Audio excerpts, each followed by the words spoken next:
Bismillahirrahmanirrahim. Assalamualaikum warahmatullahi wabarakatuh. Para jamaah Al-Asraniyah yang selalu dirahmati oleh Allah, amin ya Allah ya Rabbal Alamin. Itu ya yang selalu kita harapkan kepada Allah akan rahmat, rahman rahim, kasih sayangnya Allah yang Allah berikan kepada kita. Baik, kita ngawitan lagi ngajinya ya. Bismillahirrahmanirrahim. Bismillah, alhamdulillah, wassalatu wassalamu ala rasulillah. Secara normalnya Allah memberikan rasa nafsu birahi terhadap seseorang, ya. Dan memang secara alamiahnya, secara normal itu yang dikehendaki oleh Allah. Dan sebetulnya itu bisa menjadikan suatu hikmah, bahkan kalau kita mensalurkannya terhadap yang diridhoi oleh Allah, ya berarti lewat pertikahan, maka hal itu akan menjadikan suatu ibadah. Tetapi yang menjadikan permasalahan bagaimana jika nafsu birahi itu tidak kita bisa salurkan terhadap sesuatu yang diridhoi oleh Allah dikarenakan banyak alasan. Misalkan gimana ya?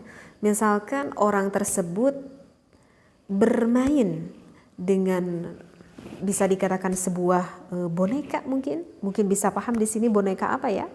Boneka mainan pemuas, ataupun yang tidak berbentuk boneka, ya, ataupun alat bantu pemuas tersebut. Nah, mungkin saja ini terjadi oleh kalangan pemuda ataupun pemudi yang sampai saat ini belum mendapatkan jodoh dan nafsu birahinya begitu tinggi, tetapi keimanan di dalam hatinya begitu lemah. Na'udzubillahi min dzalik. Ataupun hal ini mungkin saja bisa terjadi sudah punya pasangan, artinya sudah punya suami ataupun sudah punya istri, tetapi dengan satu situasi, dengan berbagai alasan, mungkin salah satu alasannya dikarenakan LDR, mungkin dikarenakan jauh dengan istrinya sehingga pulangnya itu 1 tahun sekali, sehingga tidak ada cara yang lain daripada aku berzina misalkan, ya, sehingga aku menggunakan boneka ini. Nah, yang menjadikan pertanyaannya, ini pertanyaannya ya, bagaimana kalau misalkan ada kasus seseorang yang melakukan hal ini, misalkan laki-laki nih, cowok gitu ya permasalahannya. Gimana kalau misalkan seorang laki-laki melakukan hal ini terhadap boneka ini, tetapi tidak sampai mengeluarkan air nutfah. Oke, itu pembahasannya. Tetapi tidak sampai keluar air nutfah. Apakah itu tetap wajib melakukan mandi besar atau tidak? Sedangkan boneka itu dirancang seperti manusia, ada lubangnya percis seperti manusia dan sudah masuk, tetapi gak sampai keluar air nutfahnya. Apakah itu mewajibkan melakukan mandi besar atau tidak? Baik, maka di sini saya membawa kitab, ada di keterangan di dalam kitab Inaratud Duja pada Shahifah 214. Baik, bismillahirrahmanirrahim. Bismillah, alhamdulillah, wassalatu wassalamu ala rasulillah. Di dalam kitab ini ada soal, ada pertanyaan.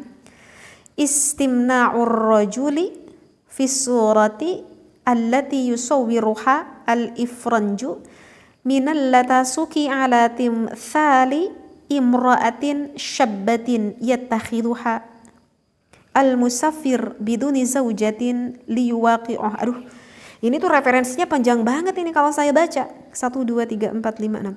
Ini sampai 6 jajar. Kayaknya nggak aku baca aja deh ya. Karena ini referensinya ini panjang banget. Jadi mohon maaf banget ya. Tapi kalau misalkan pengen lihat keterangan kitabnya, ini ada di dalam kitab Inaratud Duja ya. Pada Shahifah ke-214. Mohon maaf saya nggak baca referensinya. Jadi kurang lebih begitulah pertanyaannya. Maka jawabannya, apakah wajib melakukan mandi besar atau tidak? Maka jawabannya, dikarenakan tidak mengeluarkan air nutfah, maka tidak mewajibkan mandi besar. Loh, kenapa teh gak mewajibkan? Itu kan tetap masuk. Bahkan itu bentuk bonekanya itu mirip banget.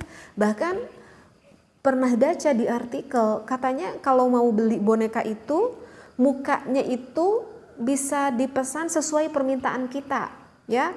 Misalkan mukanya itu pengen mirip banget dengan istri kita, atau mukanya itu misalkan pengen mirip dengan artis misalkan yang begitu cantiknya misalkan, bisa seperti itu gitu. Bahkan boneka itu dibuat semirip mungkin seperti manusia, bahkan maaf ya, bahkan mempunyai lubang percis seperti manusia. Tapi kenapa ini kok tidak mewajibkan untuk melakukan mandi besar?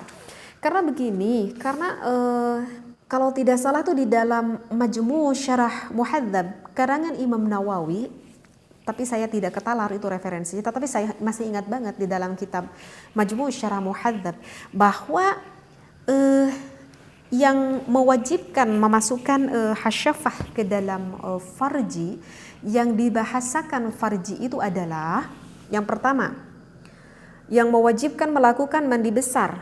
Misalkan nih laki-laki berarti memiliki hasyafah, dimasukkan ke dalam farji. Arti dari farji di sini adalah dimasukkannya baik terhadap seorang laki-laki, naudzubillah ya. Berarti kalau laki-laki ya dengan laki-laki lagi ya, naudzubillah, berarti ini haram. Ataupun dimasukkannya terhadap seorang perempuan, ya, mau laki-laki ataupun perempuan, kalau udah masuk wajib melakukan mandi besar. Yang keduanya, lubangnya mau lubang yang depan ataupun lubang yang belakang, kubul ataupun dubur, ya. Maka itu tetap wajib melakukan mandi besar.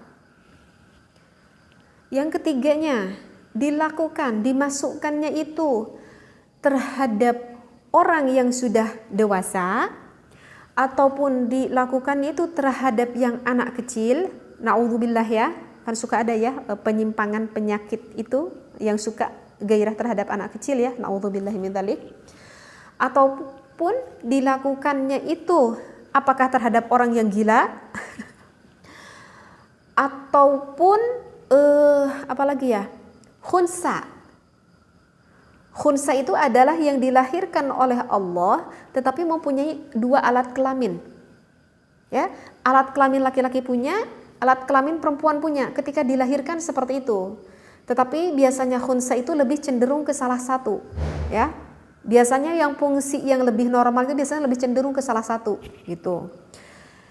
Dan yang dinamakan khunsa ini bukan laki-laki menyerupai perempuan atau perempuan menyerupai laki-laki, bukan. Tapi sekali lagi yang namanya khunsa itu adalah ketika dilahirkan memang Allah memberikan dua alat itu terhadap orang tersebut. Terus apalagi? Dilakukannya itu terhadap orang yang masih hidup, ya iyalah. Bahkan terhadap orang yang sudah meninggal, na'udzubillah. Dalam referensi kitab ada berarti kemungkinan pada kenyataannya ada, ya, yang menzinahi orang yang sudah meninggal. Dan di dalam referensi kitab juga saya pernah menemukan penggali kubur yang melakukan hal itu.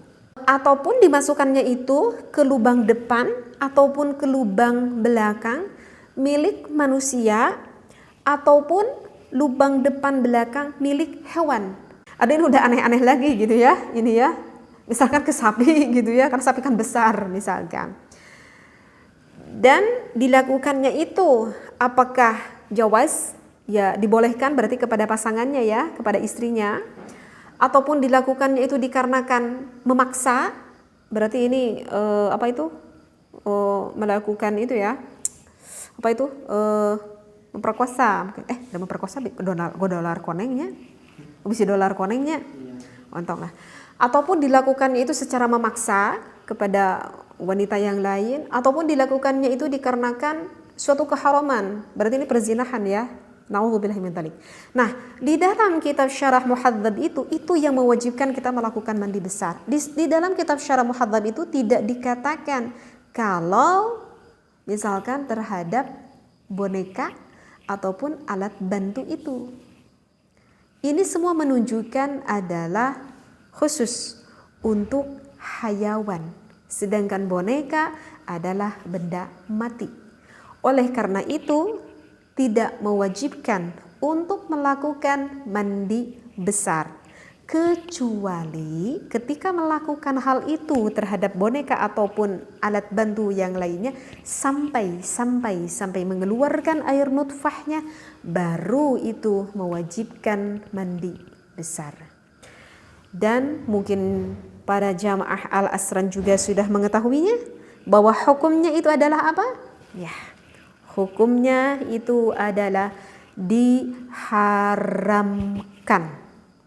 Sekali lagi, jika kalian bergaul dengan boneka ataupun alat bantu apapun itu, LDR lah alasannya, tetap sama. Hukumnya diharamkan.